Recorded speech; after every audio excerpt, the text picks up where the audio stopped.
Good morning, good afternoon and good evening, wherever you are in the world today. My name's Paul Webb, I'm the founder of B2B Energy, and you are listening to Energy Speaks Back. Energy Speaks Back interviews energy experts from around the world. Good morning, good afternoon and good evening, and welcome to episode 31 of Energy Speaks Back. Weekly, I present to you experts from around the world, and today we are in Korea. And I'm interviewing an energy associate who I've met on my social media journey. Our purpose, as always, is to provide a good understanding of energy management knowledge from around the world, which is available today for us to deliver savings that impact on our planet. My guest today is a renewable and energy efficiency expert who has developed, managed and executed energy projects in both the developed and the developing countries, which have been sponsored by the United Nations. So, without any further ado, I give you Abdulhameed Owolabi. Good afternoon, Abdulhameed, and how are you today? I'm fine, Paul. And you too? Yes, I'm very well. It's a beautiful sunny afternoon in the UK. And I know it isn't sunny where you are. The sun must have well gone down in South Korea. Sure. The time is almost 10 p.m. now in South Korea. So we're really honoured that you've stayed up away from your family to take this interview with us today, and we really appreciate it. So you're welcome. We've been speaking on LinkedIn. We've had quite a few email transfers and been chatting through WhatsApp. It's been great to sort of get to know you that way, and we've had a one-to-one with you this morning. Abdulhameed, give us some background to you as a person and your background within the energy industry. Thank you so much, Paul. Like you said, I've been talking with you through so many devices, but we have not seen. This is the first time we're having a chat through a media that we can see ourselves. So like you said, my name is Abdulhameed, and my surname is Owolabi. So I'm from Nigeria, and I happen to be a young and motivated building energy analyst. I have passion for building energy performance, and I do this through the use of renewable energy technologies and energy efficiency measures to enhance the consumption of water, minimize waste production, increase energy efficiency, and create healthy living for sustainable development of cities across the globe. Presently, I am working with the Institute of Global Climate Change at the Kyungpook National University as a researcher, renewable energy and energy efficiency specialist. And during this period, I have managed and have coordinated and even executed some renewable energy and energy efficiency project that has been sponsored by the United Nations, African Development Bank, Korea Energy Agency, and presently I'm working as a consultant for the Global Green Growth Institute, GGGI, in South Korea. And like I said, if I should look at my years of experience in the field of energy management, I've gotten like at least 4 years of real work-related experience in the field of energy management. What I do basically is I try to check the energy performance of a building using a software known as Red Screen. Red Screen simply means Renewable Energy Technology Screen. It is a software that is developed by the Natural Resource Canada, and it is one of the most used or most sought after software in America and in Canada. This software, I use it to check the performance of the energy performance of buildings, be it residential or commercial buildings. And I can use this software again to do what is called the measurement and verification analysis. This is the M&V is the analysis that is developed by the evaluation, the EVO through the IPMVP. So I can do what is called the measurement and verification analysis with this software. And this software, again, I can do some regression analysis with it, and it will give me the chance to at least know the problem, where the problem comes from before retrofitting, and the energy that is being saved after retrofitting. So basically, I happen to be a building energy enthusiast. Let me just stop from there for now. There was nice to say, wow, that's it's very impressive. There's quite a lot of points I want to pick up from that. Okay. I'm very refreshed that you mentioned water in there, because whenever I talk about energy management, people would say, when we say the word energy, they say gas, electricity, oil, maybe. But I always add water into it. Yes. Because for me, obviously, we're heating water, we're using water. If we can save that process in any way, there is an energy saving. Is that why you mentioned water, or is it because it is a resource that we need to look after? When we are talking about building energy performance, people, like you said, people always just look at it from the aspect of energy. No, it is not just energy. Water has to be included, because inside your facility, there is water, and through this water, there could be a problem from the water that is affecting the building directly or indirectly. So most importantly, you need to know where the problem comes from. That is the first thing you have to do. Sometimes when you are doing energy auditing, you can do when you want to do a thorough energy auditing, you have to include water in your analysis. You just don't have to stop in maybe the HVAC, the light equipment, and what's it called again? Maybe the computer, no. You have to include water, because there are so many losses that is coming from water, and it could have an effect on the energy. For instance, now, presently, you just said something, you told me something when we want to start. You said UK is still very cold. Yeah. And you need hot water. Yes. Since you need hot water, you are using maybe your gas or your electricity to generate or to what's it called, to get this hot water. Imagine the tap that you are using, the knob is not that fixed. This hot water that you are having using the gas or the electricity is going to be coming from the knob that is not fixed.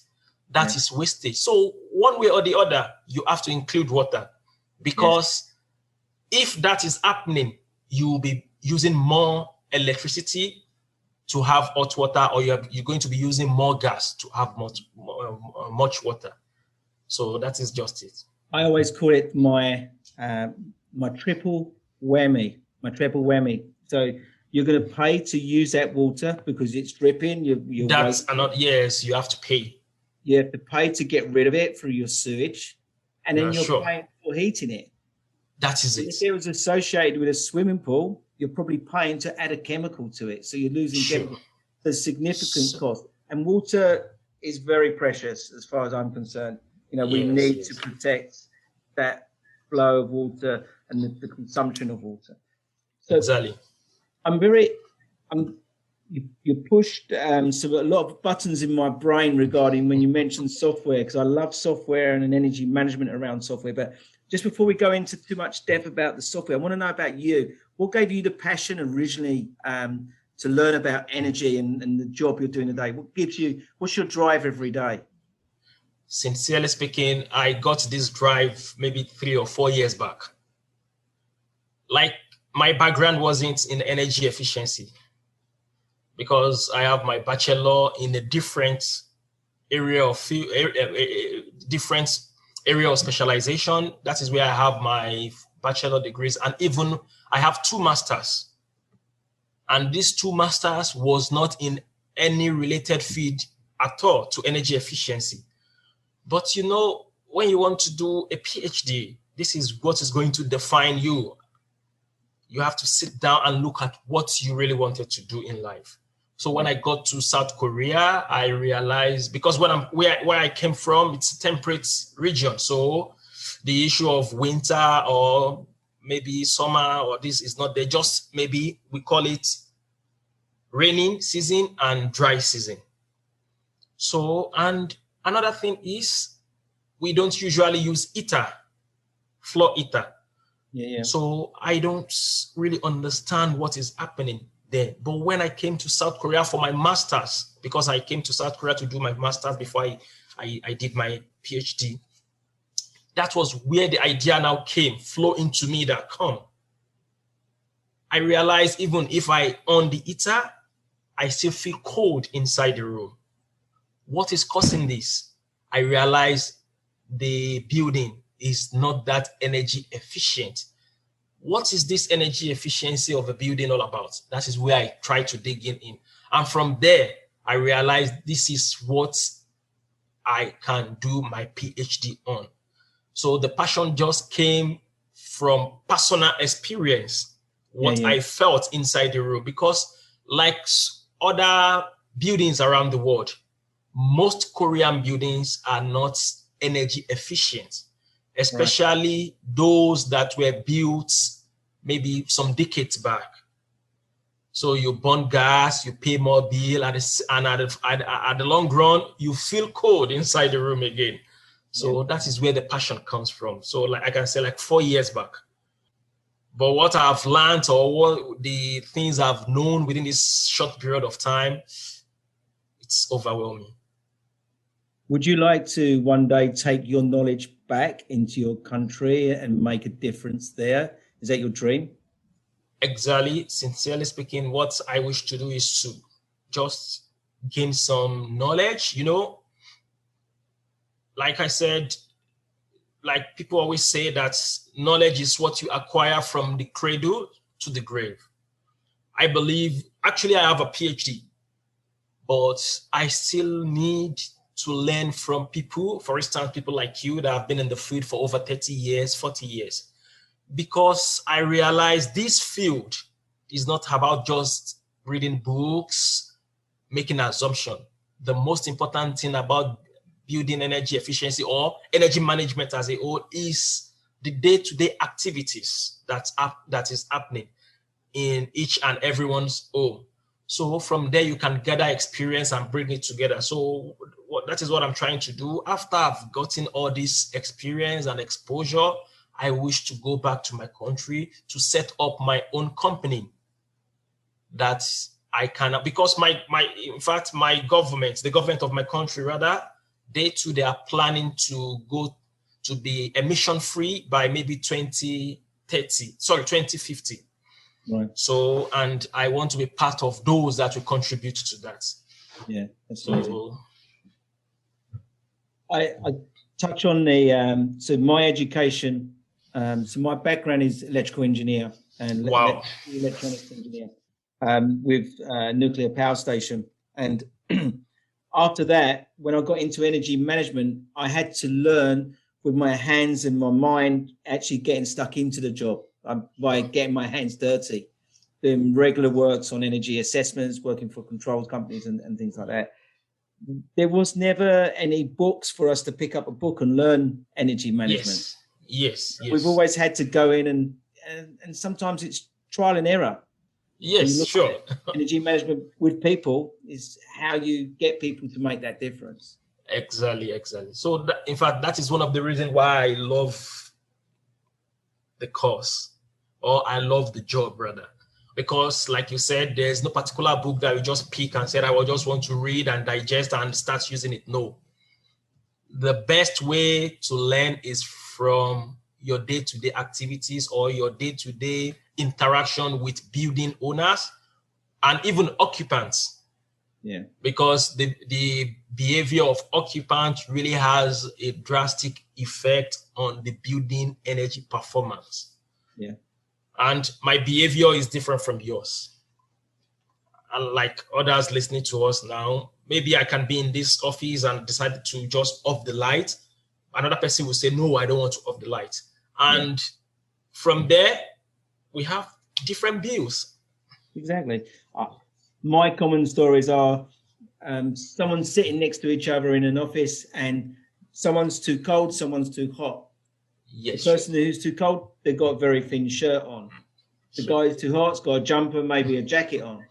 Exactly. You never get that. You can never balance it. And you're always trying to adjust the building management system or the system around that particular person. Sure, absolutely. It's a battle every day and a challenge that we have to try and address these issues. But it's always addressed from the people side, I think. It's the best place to address energy management as a starting point. Yes. So I'm interested. So your software actually helps with people. You run analysis on the property and you can analyze the people behavior. Is that what you're saying?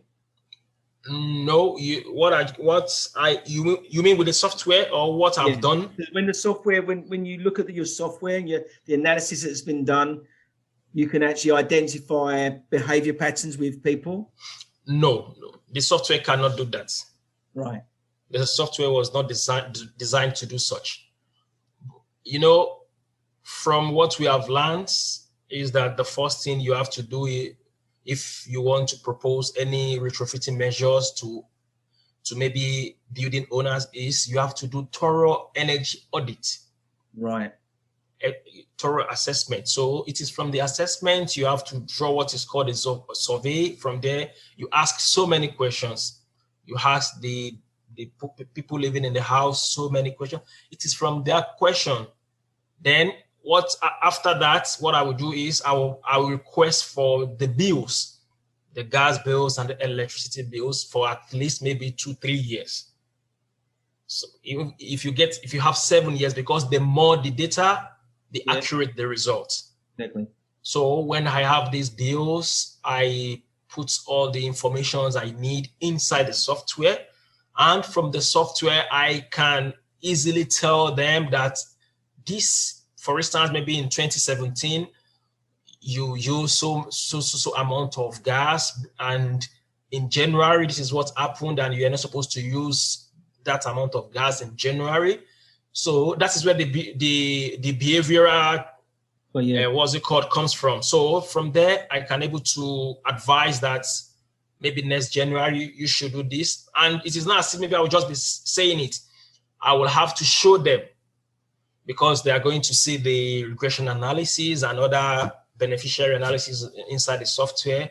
Then from there, I will just advise them that this is what you have to do before for you to at least reduce your energy consumption. And another thing I can do with the software is I can put the whole of the building or the facility rather inside the software. How? By having correct data, the house data, I'll put it. I can now advise them that, okay, we have a base case and a proposed case. The base case is the entire building, and from the little experience I've gathered around, from the little jobs I've done, I can propose that instead of you using this kind of window, you should use this kind of window. So, and the software can tell them the amount of energy that will be saved if they use the window I proposed. And not just that, it is going to tell them how much they are going to pay. That is the incremental cost. And the most important again is that it will tell them when the amount they paid, they will get it back. That is the simple payback. So those are the things I can do again with the software.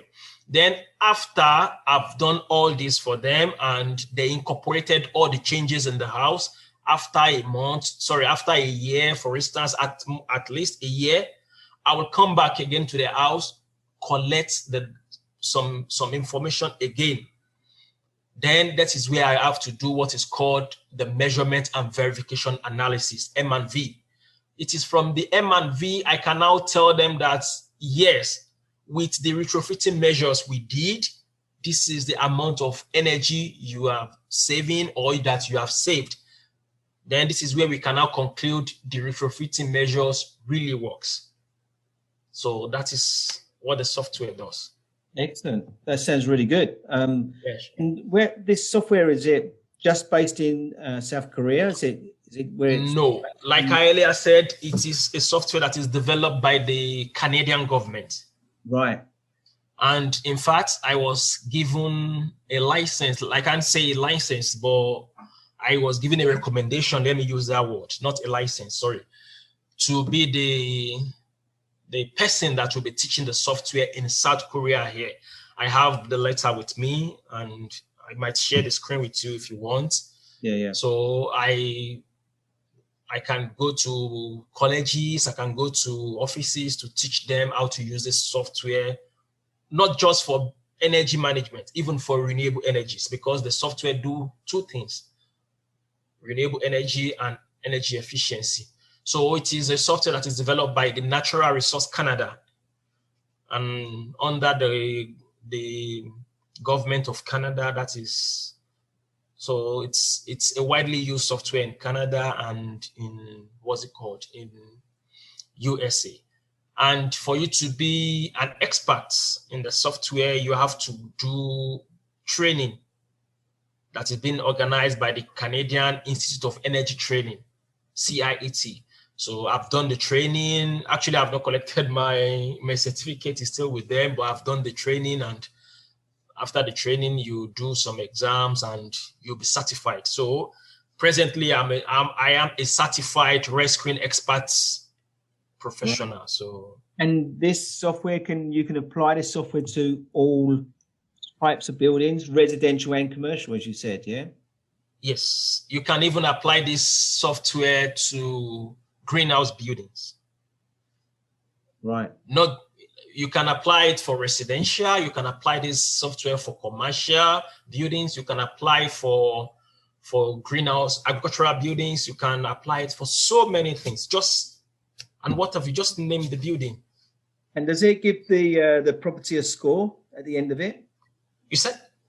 Does it give the property a score or a benchmark at the end of after running it? Sure. You know, this software can do four things. Like you said, it could do benchmarking analysis. This software can do visibility analysis. This software can do performance analysis, and it could do portfolio analysis. Right.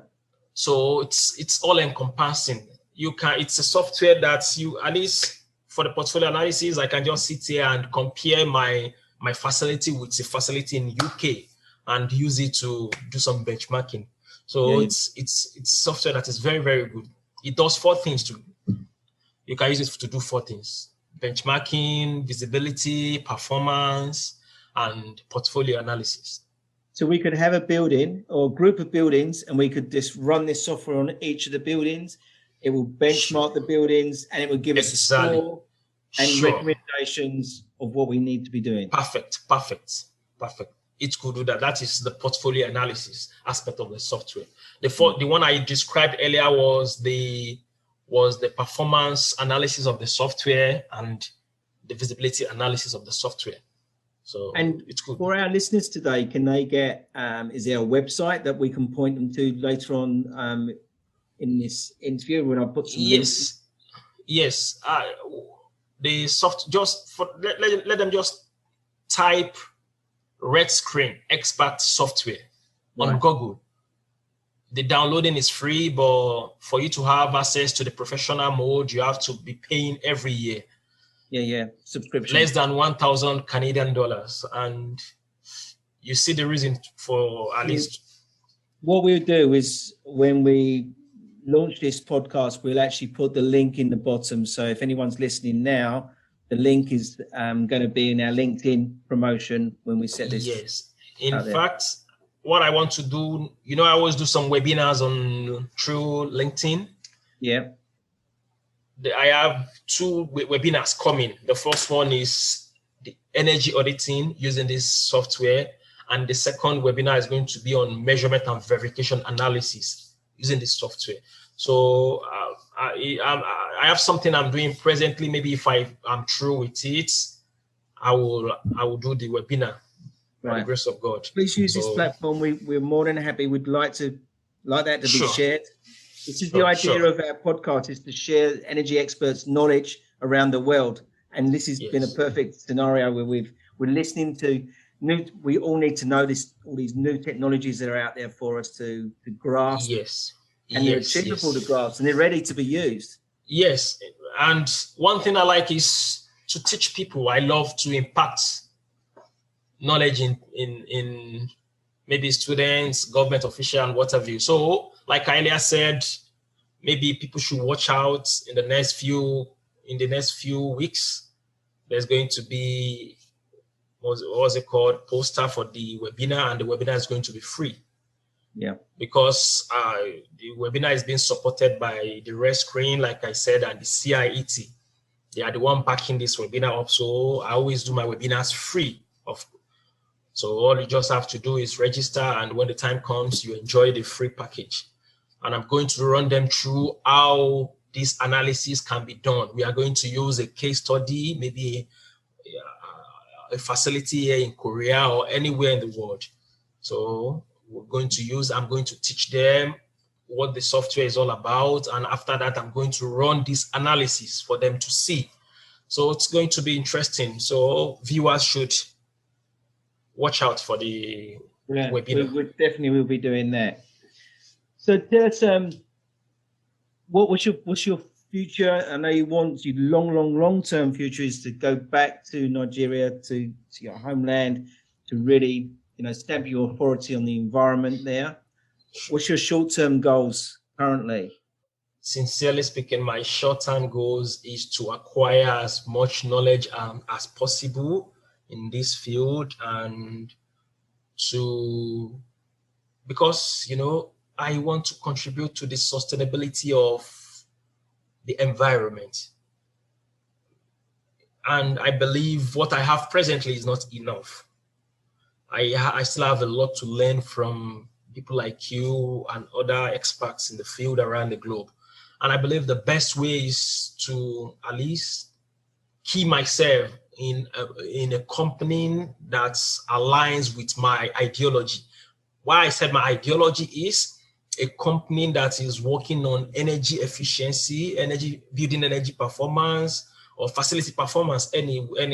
From there, I can learn so many things, because the most important knowledge we need to learn, or we have to learn in this field of ours, is your day-to-day interaction. Like I earlier said, it is from there you can now fine-tune your experience that, yes, if you do this, this is what is going to happen. If you go to this is what is going to happen. So my short-term goal is to secure a good job, maybe in UK or any other country, especially maybe English-speaking country, because of my family, because the language is not that easy to. And at this stage of mine, I cannot be learning any other language again. It is not that easy. Instead of learning a language, sure, because I don't need to talk about Nigeria to you. That is the official language, and this is what we've been taught right from cradle. So it's part of us. So for me to now learn another language, instead of me learning another language, I'll use it to learn another software package that's going to be useful to me. So when I see such a job, maybe in the UK or Australia, Canada, New Zealand, I will definitely take the offer, so that I can gain more experience. And after that, after gathering this experience, I will go back home. I personally like to see you in the UK working, because I'd like to come and spend some more time chatting with you over a coffee and just chewing the fat about software and about what you're doing. I think you're doing an amazing job there. And it's very respectful that you're doing that in a country where you're struggling with the language and it's tough for you. And your family there as well. And that's really admirable. Thank you so much. Thank you so much. Thank you so much. Yes, it's going to be a thing of joy for me to sit one-on-one with you in the UK and have a coffee. At least you've been saying this for like maybe up 10 time now. So I will take that as a prophecy. Maybe I will come to UK and we'll have And not just the coffee. I have to say this on this platform. I said that I still have a lot to learn. Sincerely speaking, whether I come to UK to work, I go to Australia, I go to USA, you are one of the top person that I have a lot to learn from. Why am I saying this? I'm not just saying this because we are on the set. I'm saying it because I've interacted with you. I realize you have what it takes to lead us in this field of energy management. And sometimes some of the posts you put out there, anytime I just clicked on it, I learn one or two things instantly. Thank you. So why not, instead of me now peeping, looking at you from afar, why not just sit with the knowledge itself and just take it? Yeah. So sincerely speaking, you've been doing a great job. I'm blushing now, but thank you very much. Sincerely speaking, Paul, you don't need to blush. I am saying the truth. Thank you. If you interview 10 people today in your field, at least 7 will say this. And 7 over 10, it's not a small mark. Thank you very much. I appreciate You're welcome. it. For the benefit of the listeners, I won't be cutting that out like I normally do. So Abdulhameed, it's really great having you here. I always like to put my interviewees on the spot. Sure. What, in your experience, what is there as a takeaway for our audience today that can you give back to our industry? Is there anything you can give back today? Thank you so much, Paul. Like I said, I've been trying to give back, and where I believe I can give back is through learning. And that is why I decided that I will be taking a webinar maybe once a month or twice a month, depending on my availability. And for me to give back 100%, I said any webinar I give is going to be free. Why am I doing this? I want so many people to join this fight. Yes, let me use that word. Yeah. Like you said, we don't have a textbook we are using. We don't have, and in fact, in the university, the only few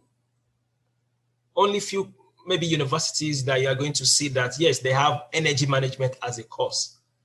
It is either it is embedded under climate change department or it is embedded under architecture. So it is not that a straightforward course that you have to do. It's just a specialization, and it is only for few. So for me to now convince people that this is the field you need to take, this is the road you need to follow, I believe I have to showcase what the field is all about by doing some posting on LinkedIn, by doing free webinar, by doing consultations for small and large companies within Korea and outside Korea. In fact, just of recent, I just received a message from Lawrence Berkeley University in California. And I was enlisted as one of the 120 researchers across the globe that is working on how to make our society better in terms of building energy performance. And in fact, when I saw the message, I was overwhelmed because I've heard so much about Berkeley Lab, and for me to be part of such a lab is a great honor for me. And when I went through people on the platform, I realized there are people that I can learn so many things from. So from there again, it's like giving back to the society because we are not being paid. It's a freelance. And aside that, I am doing some volunteering work for some organizations in Canada. I'm doing some in Australia. I'm doing some even back in my country. All this is to give back to the society because I realize that doing volunteering job is something that could make you to give back what you have gotten from the society. And I'm looking for a UK company that I'm going to be doing volunteering for. So at least. So sincerely speaking, I've been trying to give back to the society the little I could. So, but I know I still have so many things to give back to the society. But at least I'm just taking a step after another step. So that is just it. Brilliant. That's amazing. Thank you. Really refreshing to hear. And you know, I love the way you want to give back so much to the industry and to the planet, really, because the planet will gain from all of this. So it's Exactly. admirable. Abdulhameed, Yes. It's been very great catching up with you. I'm so pleased that we've met many months ago and we've been chatting and talking. It's funny, so even though we just chat sometime on WhatsApp, I can still feel the smile in my face when I'm talking to you, and I can feel the passion all the way from Korea that you're yes, thank you. So it's amazing what you're doing. Thank you so much. Thank you very much for your contribution to our industry. And I would like to wish you very well and in your career. And please, you and your family in these times, please be safe. Thank you so much. Thank you so much. Thank you so much, Paul. And I want to say this as the final note. For the fact you don't have you don't ask me to say the final note, but permit me to say this. That's, you know, some people in life, you meet some people in life and they change your course positively or negatively. I can say this authoritatively, that you are part of the people, the few people that I've met that have changed my path positively. You have impacted so many things inside me positively. And one thing I learned from you is you always come down to everyone's level. You don't need to tell me how big you are, how I know, but you always come down to everyone's level, not just to me. I've seen it around through LinkedIn, the way you always relate. And this is a kind of behavior that people should emulate. So I'm using this to tell people watching this that Paul's behavior is a behavior someone should emulate, because you are down to earth, sincerely speaking. And this is something I love about you. You are not someone that you are going to chat with and you feel, oh, why did I have to chat with this person? You just, no. You relate with people, especially me. You've done this to me on several occasions. You relate with me as if maybe we are equal. And yes, we are. But from where I come from, you remember I told you where I come from, we are not equal. You are like a father. You are like a father to me. But let us just leave that culture aside. Professional. Let's be professional. So, but at the same time, even at the professional level, we are not equal. For instance, if the two of us are looking for a job, I just have 4 years experience in energy management. Your experience, maybe 4 times 4 times 4 is going to be your own experience. So now tell me, are we still equal? No. Yes, because we are, because we're human beings and we've both got the same passion in what we're doing. Exactly. I treat everyone how I want them to treat me. Exactly. But you should know there is hierarchy in life. Okay. You, what's it called? The Prime Minister of UK. Yeah. I can't say you are equal with him because of where he is presently, not because of the age. So if you should take this, me and you, we are not equal. But at the same time, what I'm just trying to bring out is you don't look at that. Yeah. You don't look at maybe you are older, you are smaller, your age or your experience. You carry people along, and this is something that is very good of you. So I urge you to please keep this up, because you are what you are doing. You are motivating young people like us. Because if we don't have someone to look up to in this profession, someone you can run to when you have a problem. The problem I'm trying to bring out, I'm trying to say is maybe professional problem. Please, I'm facing this problem in a particular facility. What can I do? When we don't have someone like that, it's going to be very difficult for us. Even the passion we have for this, our profession, is going to be coming down. So please keep it up. I will definitely will be keeping it up. I've started something and I'm going to finish it. So sure, by the grace of God, sure. Excellent. Thank you very much. It's been You're a welcome. real pleasure. You take care and you be safe. Yeah, you and your family. Thank you. And you too. I wish you the best. Okay. Good night from here. Thank you for listening today, and thank you to my special guest. And if you want to know more about managing your third largest expense, please go to our website on b2benergy.co.uk. That leaves me with one more thing to say. Be safe.